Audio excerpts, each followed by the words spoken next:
कहते हैं कि आपको और आपके शरीर को एक साथ चलना होगा, तो ये मुझे समझ में आता है। लेकिन मन कहीं और ही चला जाता है। ये हर समय आपके साथ नहीं चलता। आप यहाँ बैठे हैं पर मन कहीं और ही हो सकता है। तो कभी ये अलग हो सकता है, कभी आपके साथ हो सकता है। तो ये मेरा पहला सवाल है। और इसके बाद आइए एक एक करके देखते हैं।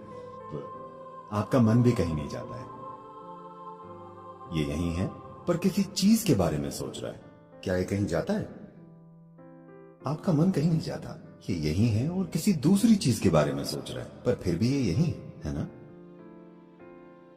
ना तो आपका शरीर कहीं जाता है, न ही आपका मन कहीं जाता है, और न ही आप कहीं जाते हैं। वे हमेशा मिलकर एक संपूर्ण इकाई बनाते हैं। अगर आप कोई चीज करना चाहते हैं तो आपको कुछ ऐसा करना होगा जो उन सभी के लिए काम करे। आप इन्हें अलग अलग नहीं संभाल सकते, इसे अलग से उसे अलग से। वे हमेशा एक साथ होते हैं, है ना? आपका मन कहीं नहीं जाता। क्या आपने इसे खो दिया है? बात बस इतनी है कि आप अपने मन की कल्पनाओं से धोखा खा रहे हैं। ये यहीं बैठा है और कुछ कल्पना कर रहा है। ये कहीं नहीं जा रहा है। लेकिन आपकी पहचान इतनी गहरी है और आप इतने खोए हुए हैं कि आप सोचते हैं कि मन कहीं जा रहा है। मन कहीं सफर नहीं करता, ये बिल्कुल यहीं पर है ना? आपको ये समझने की जरूरत है। आपके मन में बेकाबू और अंतहीन विचार इसलिए चल रहे हैं क्योंकि आपने उन चीजों के रूप में अपनी पहचान बना रखी है जो आप नहीं हैं। जिस पल आप खुद की पहचान किसी ऐसी चीज के रूप में बना लेते हैं जो आप नहीं हैं, तब मन बिना रुके चलने लगता है। आपने अपनी पहचान कई चीजों से जुड़ी हुई है और आप अपने मन को रोकने की कोशिश कर रहे हैं। मैं आपको बता रहा हूं, अगर आप लाखों साल तक कोशिश कर लें तो भी ऐसा नहीं होने वाला। ये नहीं हो सकता।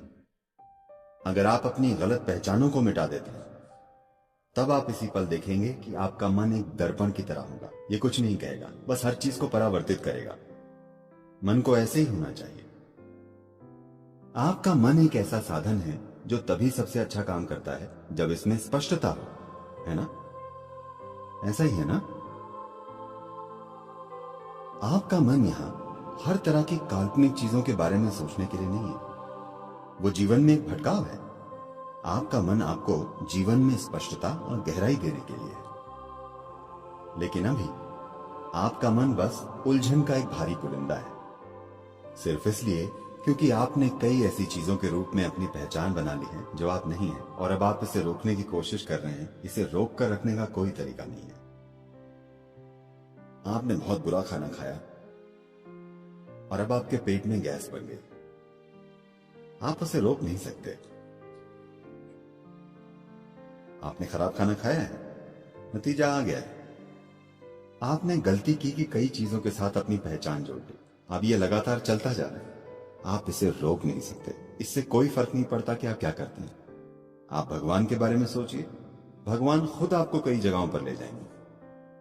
अब आप यहां बैठे हैं और ध्यान करने की कोशिश कर रहे हैं, पर आप सोच रहे हैं कि अपने बार या रेस्टोरेंट या दोस्त या सिनेमा या किसी और चीज के बारे में। अब लोगों ने आपसे कहा भगवान के बारे में सोचो, सब ठीक हो जाएगा। अगर आप राम या कृष्ण के बारे में सोचते हैं तो आप पाएंगे आप राम के साथ सिनेमा जाएंगे। मन की प्रकृति ही ऐसी है। राम खुद आपको बार में ले जाएंगे, राम खुद आपको रेस्टोरेंट ले जाएंगे। आप इसे रोक नहीं सकते क्योंकि आपने खुद उन चीजों के रूप में अपनी पहचान बना रखी है जो आप नहीं। कोई तरीका नहीं है इसे रोकने का। तो यहां जो किया जा रहा है वो आपके मन को काबू में करने के लिए नहीं, ये उस बारे में जागरूकता लाने के लिए है कि आप क्या नहीं हैं। अभी सबसे पहले आपकी सबसे बुनियादी पहचान आपका शरीर है। आपने पहचान बना रखी है अपने शरीर, अपने कपड़े, अपने हेयर स्टाइल और अपनी दाढ़ी के रूप में भी, है ना? बहुत गहरी पहचान है ना? आपकी पत्नी, आपके बच्चे, आपका परिवार, आपकी शिक्षा, आपका धर्म, अनगिनत आधारों पर पहचान है। इन सभी पहचानों के साथ आप एक शांत मन चाहते हैं। ऐसी कोई चीज नहीं होती। बार जब आप मन से अलग हो जाते हैं तो आप सारी पहचानों से भी अलग हो जाते हैं। Because it's the mind which manufactures identifications, isn't it? क्योंकि मन ही पहचान पैदा करता है ना? तो हर तरह की चीजें मत सोचिए, बस इस विधि को काम में लीजिए। तब चीजें होंगी, वो चीजें होंगी जिनकी आपने कल्पना भी नहीं की थी।